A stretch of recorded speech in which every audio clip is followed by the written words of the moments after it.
Friends, स्वागत है आप लोग का CCC क्लास रामघाट में। जैसा कि आप लोग को हम 10th क्लास का इतिहास का फर्स्ट चैप्टर यूरोप में राष्ट्रवाद हम आप लोग को पढ़ा रहे थे। इसी में हम लोगों ने 1789 का फ्रांस का क्रांति पढ़े थे, नेपोलियन का सैन्य अभ्यास पढ़े थे, 1830 की क्रांति पढ़े थे, 1848 की क्रांति पढ़े थे, इटली का एकीकरण पढ़े थे, जर्मनी का एकीकरण पढ़े थे, वीना सम्मेलन पढ़े थे। आज आप लोग के बीच में एक नई टॉपिक लेकर आई हूँ, यूनान में राष्ट्रीयता का विकास। आज हम लोग यूनान में राष्ट्रीयता का विकास किस प्रकार से हुआ, उसी बिंदुओं पर आज हम चर्चा करेंगे। सबसे पहले हम यूनान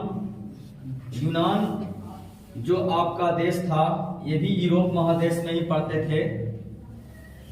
इस यूनान पर तुर्की का हस्तक्षेप रहा करता था,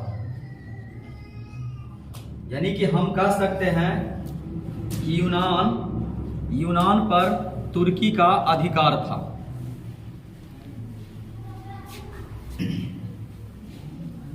यूनान को अगर देखा जाए तो यूनान का जो अपना अतीत रहा है, अर्थात गौरवमय अतीत रहा है, वह क्या चीज से विकसित था, क्या चीज से वहां पे क्या था जिसके कारण उनकी पहचान बना।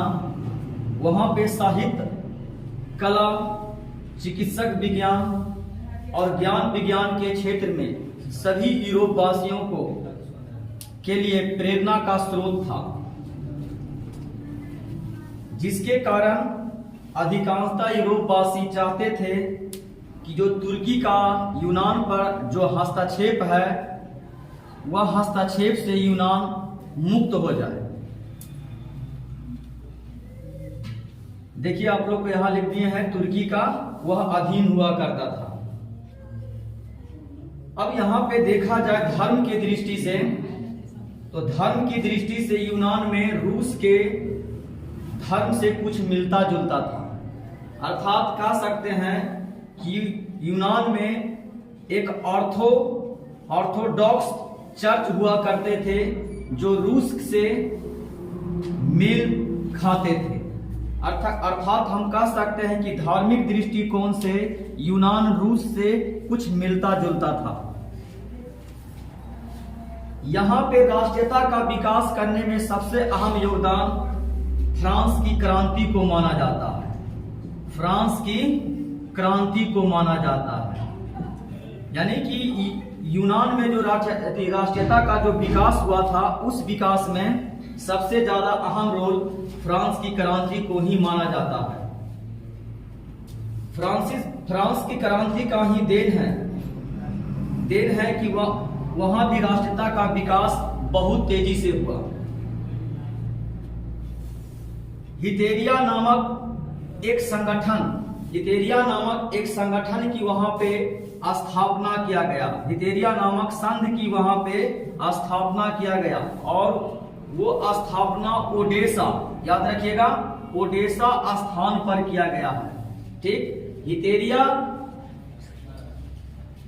फिलाइट नामक संस्था की स्थापना किया गया था, ओडेसा नामक स्थान पर किया गया था। ये संस्था का जो मुख्य उद्देश्य था कि तुर्की को यूनान से बाहर निकालना। मुख्य रूप से ये संस्था इसीलिए तैयार किया गया था, तुर्की को यूनान से बाहर निकालना। धीरे धीरे वहां पे राष्ट्रीयता का विकास बढ़ता चला गया, और वहां भी क्रांतिकारी पनपने लगे। एक यहां से प्रश्न पूछा जाता है कि इंग्लैंड का वह महान कौन सा क्रांतिकारी कवि था जो यूनानी स्वतंत्रता आंदोलन में शहीद हो गया था। ठीक, तो वो क्रांतिकारी कवि लॉर्ड बायरन था। तो ये भी एग्जाम में प्रश्न अक्सर पूछ लिए जाते हैं तो ये थोड़ा सा आप लोग को ध्यान देना है। यानी कि इंग्लैंड का वह कौन सा महान क्रांतिकारी कवि था जो यूनानी स्वतंत्रता संग्राम में शहीद हो गया था? तो यह आपको याद रखना है, लॉर्ड वायरन। इस प्रकार से जब इंग्लैंड का कोई महान कवि और यूनान के स्वतंत्रता कराने के लिए जब शहीद होता है, तो यह संपूर्ण यूरोपवासियों में सहानुभूति का लहर दौड़ जाता है। अर्थात सभी लोगों का ध्यान यूनान की तरफ आकृष्ट हो जाता है और उसको स्वतंत्र कराने के लिए सभी देश अपना सह योगदान निभाने के लिए तत्पर हो जाते हैं। इस प्रकार से 1821 ईस्वी में एलेक्जेंडर चिपसिलांटी, याद रखिएगा थोड़ा सा नाम टेढ़ा है, ठीक ना, एलेक्जेंडर चिपसिलांटी। 1821 ईस्वी में एलेक्जेंडर चिपसिलांटी ने यूनान में आंदोलन की शुरुआत सर्वप्रथम बार किए थे।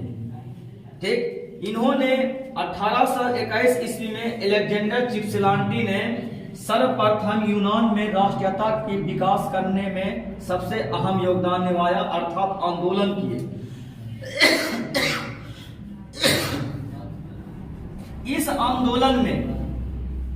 आंदोलन में रूस प्रत्यक्ष रूप से न आकर अप्रत्यक्ष रूप से भी भागीदारी निभाए थे, लेकिन वह कुछ न कुछ ऑस्ट्रिया से डरते भी थे, क्योंकि ऑस्ट्रिया उस समय का एक महान कह सकते हैं कि वह राष्ट्रवादी का विरोध करने वाला एक राष्ट्र था। तो वह रूस जो है ऑस्ट्रिया के हस्तक्षेप से थोड़ा प्रभावित होकर डरता था। 1826 ईस्वी में रूस और ब्रिटेन के बीच में एक समझौता होता है। समझौता क्या होता है कि जो तुर्की यूनान पर जो हस्तक्षेप करता है, वह हस्तक्षेप का हम लोग को विरोध करना।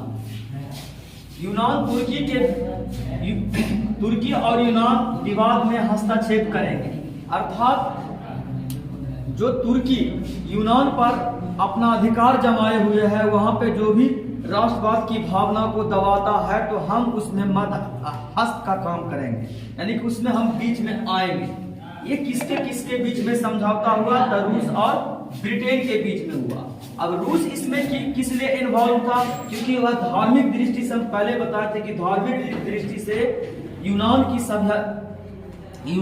सभ्यता में थोड़ा सा उनका मेल जोल खाता था, और ब्रिटेन इसलिए सहमति था क्योंकि ब्रिटेन का एक महान कवि स्वतंत्रता संग्राम में वहां पे शहीद हो गए थे। तो स्वाभाविक था कि दोनों राष्ट्रों को यूनान के प्रति आना ही था। इस प्रकार से उधर देखिए, उस समय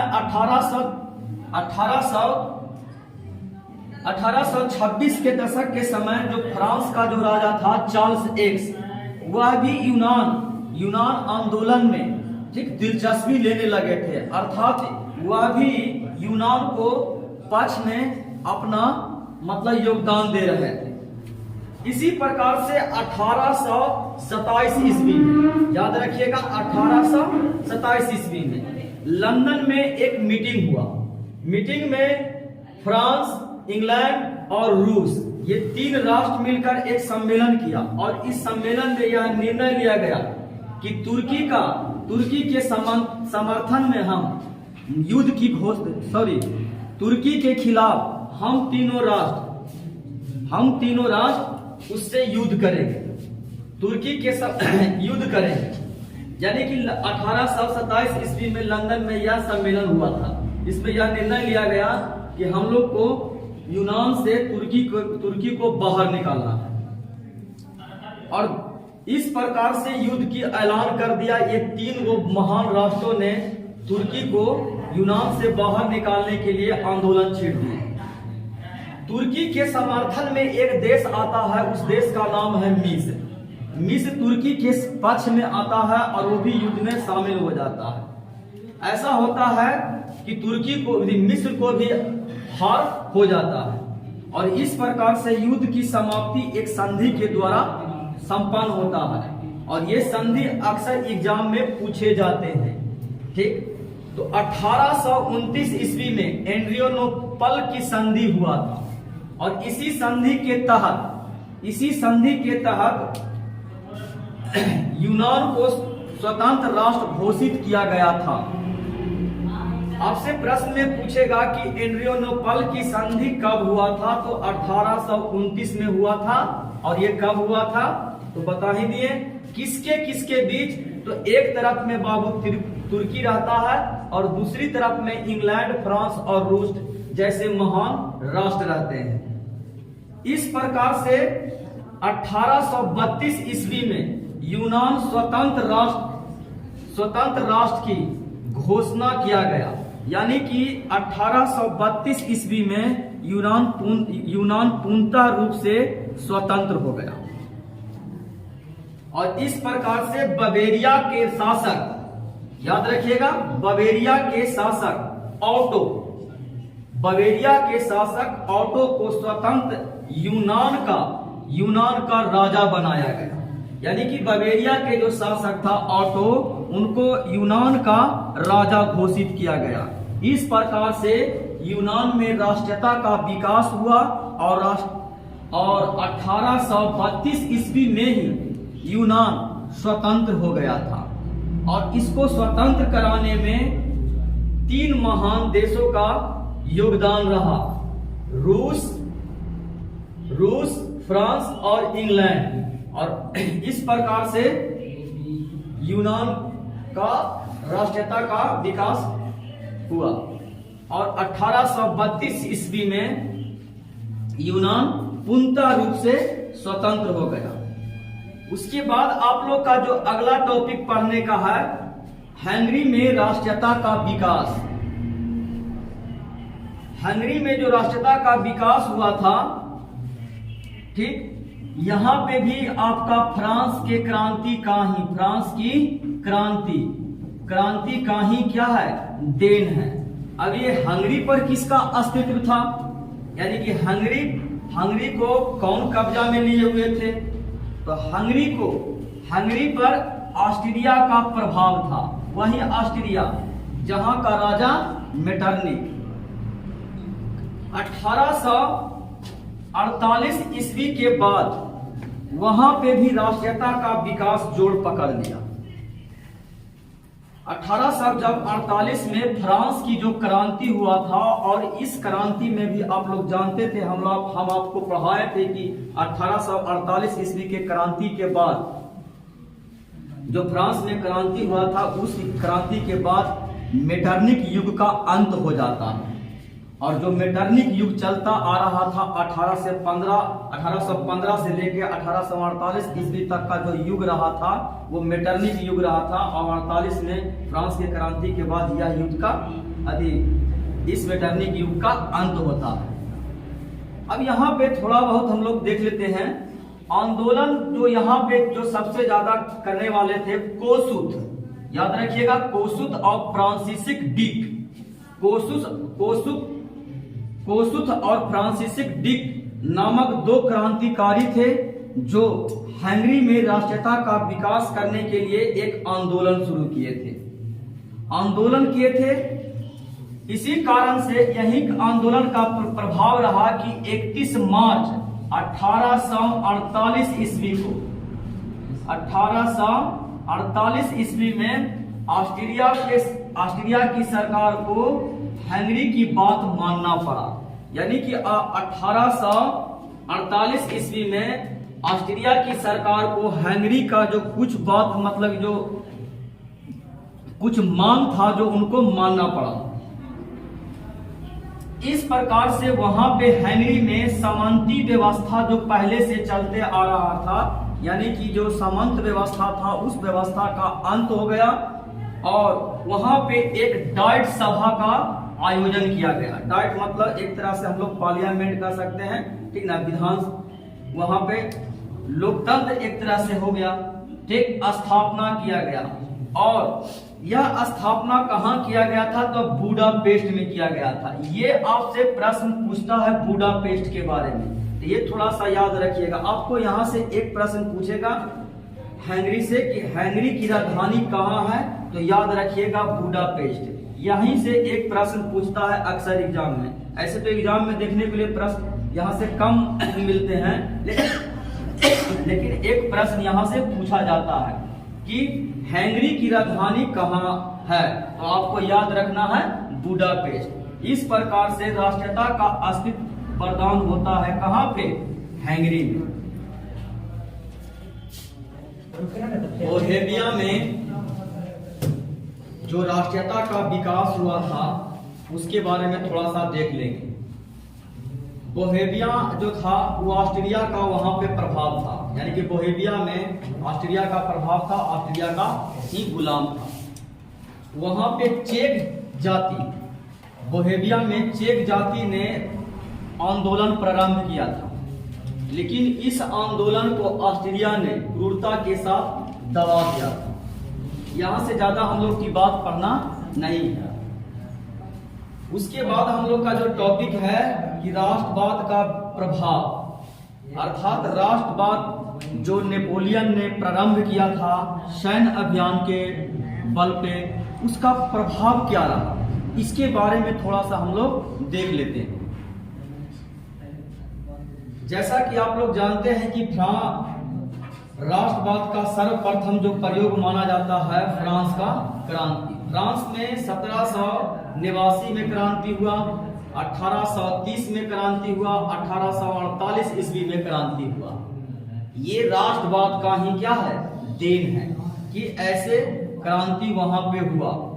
और जब यह क्रांति हुआ फ्रांस में, तो यह क्रांति यहीं तक सीमित नहीं था।